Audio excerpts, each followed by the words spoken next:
Hello guys, idli చేస్తున్నా ఈరోజు. నేను ఇడ్లీలో వేయడానికి క్యారెట్ ఇది.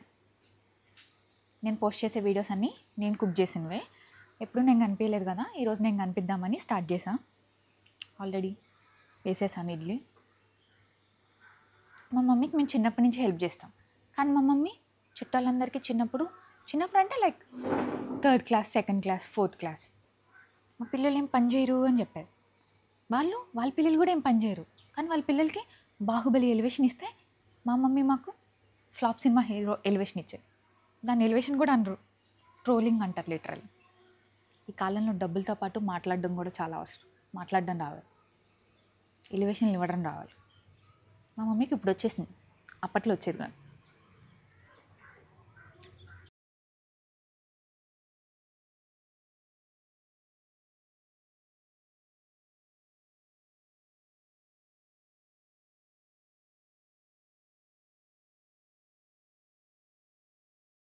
నైట్ షిఫ్ట్ ఎఫెక్ట్ నాకు మార్నింగ్ 4 o'clock కల్లా మేలుకు వచ్చేస్తుంది. ఈ వన్ వీక్ లేచి మా మమ్మీకి హెల్ప్ చేసేదాన్ని. నైట్ త్వరగా నిద్రపోయేదాన్ని అందరికన్నా. నేనే హెల్ప్ చేస్తాను గాయస్, మా అక్క హెల్ప్ చేయదు. మా ఇంట్లో కూతురైనా కొడుకైనా నేనే. మా అక్క నిద్రపోతూ ఉంటుంది, లేచేసరికి 10 అవుద్ది. క్యారెట్ ఇడ్లీలో వేయడమేమో కానీ సగం ఇలా తినడానికి అయిపోతుంది. పల్లీలు చట్నీ కూడా అంతే. పల్లీలు వేయించి పక్కన పెడితే చట్నీ చేసేలోపు సగం అయిపోతూ ఉంటుంది. అందరి ఇంట్లో అంతే అనుకుంటా కదా. కమెంట్ సెక్షన్లో చెప్పండి. కిచెన్ లోపల ఉంటుంది, కొంచెం చిన్నగా ఉంటుందని. అందుకే మేము వచ్చిన ప్రతిసారి బయట కుకింగ్ చేస్తాం. మేము ఎక్స్ట్రా స్టవ్ ఉంటుంది అనమాట. అంటే ఎక్కువ పని ఉంటుంది కదా. రోజు అయితే మమ్మీ డాడీ ఇద్దరే కుక్ చేసుకుంటారు. ఇప్పుడు మేము వస్తాం కాబట్టి డబల్ పని ఉంటుంది, డబల్ కుకింగ్ ఉంటుంది. మేము హాస్టల్కి తీసుకెళ్ళడానికి స్నాక్స్ అవి కూడా చేస్తారు కదా. అంతసేపు నుంచొని చేయాలంటే మమ్మీకి కాళ్ళ నొప్పులు వస్తాయని మేము ఇక్కడ చేసుకోమంటాం. రోజు కూడా ఇక్కడ చేసుకోమని చెప్తాను నేను. ఎందుకు లోపల అంతసేపు నుంచుని, ఇక్కడైతే కూర్చొని చేసుకోవచ్చు కదా స్టూల్ అని. కానీ వినరు. మేము వచ్చినప్పుడైతే మోస్ట్లీ ఇక్కడే చేస్తాం వంట. కబుర్లు చెప్పుకుంటూ అందరూ హెల్ప్ చేసుకుంటూ. రేపు హైదరాబాద్ వచ్చేయాలంటే చాలా బాధగా ఉంది గాయస్. చాలా చాలా ఫీల్ అవుతుంది. మళ్ళీ నైట్ షిఫ్ట్కి వెళ్ళి మార్నింగ్ నిద్ర పట్టక సరిగ్గా ఇబ్బంది పడుతూ. హాస్టల్ అంటాం కానీ అక్కడ కూడా ఇలాంటి పనులే ఉంటాయి కదా. గిన్నెలు వాష్ చేసుకోవడాలు, బట్టలు వాష్ చేసుకోవడాలు. ఇంకా రూమ్కి షిఫ్ట్ అయితే ఇంకా డబల్ పని ఉంటుంది. నాకు అందుకే నచ్చదు. హాస్టల్ అయితే మనం ఆఫీస్కి వెళ్ళి వచ్చినా, షాపింగ్కి వెళ్ళి వచ్చినా టైంకి ఫుడ్ ఉంటుంది. అందుకే నాకు రూమ్ అయితే నచ్చదు, ఎక్స్ట్రా పని ఉంటుంది సేమ్. మీకేమనిపిస్తుంది కమెంట్ సెక్షన్లో చెప్పండి. చాలాసేపు అయింది, ఇడ్లీ ఉడికిపోయి ఉంటుంది. Let me check. Stove off చేసి చూస్తాను.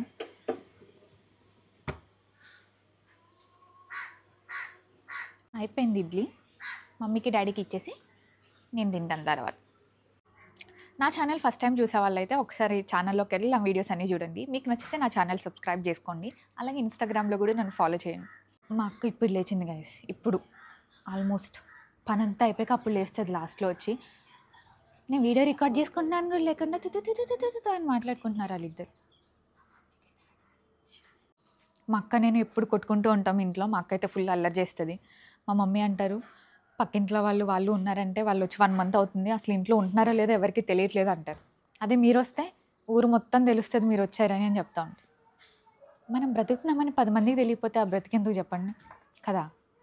మా మమ్మీకి కూడా ఇలాగే చెప్తూ ఉంటారు.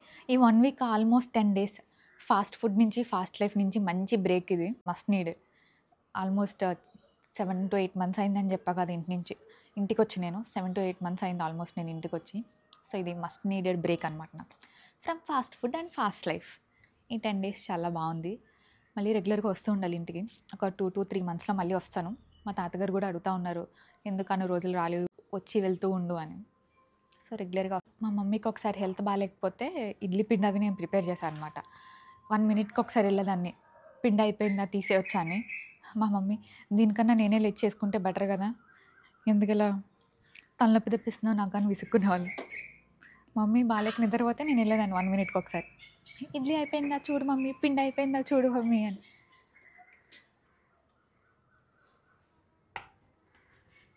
సర్వ్ చేస్తాను ప్లేట్స్లో. పల్లీ చట్నీ మా మమ్మీ చేశారు. నేను లేచేసరికి చట్నీ చేస్తూ ఉన్నారనమాట. ఇంక నేను చట్నీలో హెల్ప్ ఏం చేయలే. అండ్ రాగి ఇడ్లీ.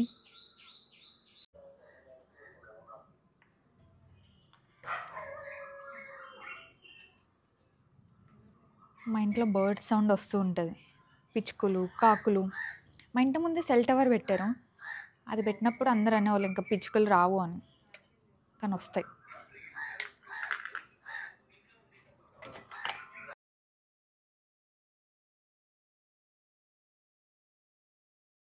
ఇవే నార్మల్ ఇడ్లీ. ఇందాక రాగి ఇడ్లీ పెట్టా కదా. మా అక్క ఇప్పుడు లేచింది, వంట మొత్తం అయిపోయి మేము గిన్నెలన్నీ కడిగేసి లోపల సర్దుకున్నాక లెగుస్తుంది. హెల్పింగ్ లేదు గాయ్స్, అన్ని అబద్ధాలు. నేను 4 o'clockకే లేచాను, పూజ కూడా చేసా.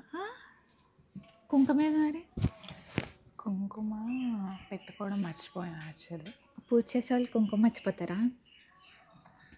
మర్చిపోయి కూడా పూజ చేయొచ్చు. ఇప్పుడు మేమిద్దరం కలిసి బ్రేక్ఫాస్ట్ చేస్తాం. రోజు ఇద్దరు టైమింగ్స్ వేరే ఉంటాయి, అప్పుడప్పుడు కలిసి తింటాం. రాగి ఇడ్లీ.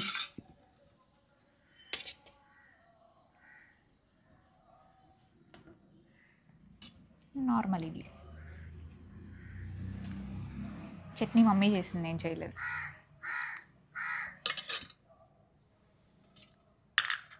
తిను. Maturity is eating idli guys. And upma. Yes, ఒకప్పుడు ఇడ్లీ తినాలంటే అబ్బా ఘోరంగా ఉండేది. ఇప్పుడు ఇడ్లీ కాకుండా రాగి ఇడ్లీ అంట. స్కూల్లో ఖచ్చితంగా ఇడ్లీ తినాలి, అంటే అన్ని టిఫిన్స్ తినాలి కదా. 4 ఇడ్లీ పెడతారు, ఖచ్చితంగా తినాలి. మా అక్క యూనిఫామ్ పాకెట్లో పెట్టుకుని పడేసేది బయట. Exactly, I hate idli. But ఇప్పుడు ఇడ్లీ తిన్నా. This is called maturity, realisation. Uniform పాకెట్లో పెట్టుకొని పడేసేదాన్ని, గుర్తుందా నీకు? నేను స్కూల్లో ఉప్మా పెడితే ఏడ్చేదాన్ని, మా అక్క ఇడ్లీ పడేసేది.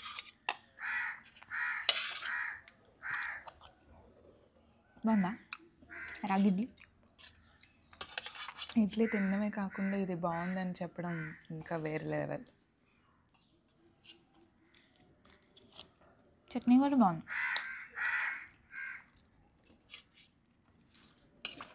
రాగి ఇడ్లీ బాగుంది, రాగిది బాగుంది.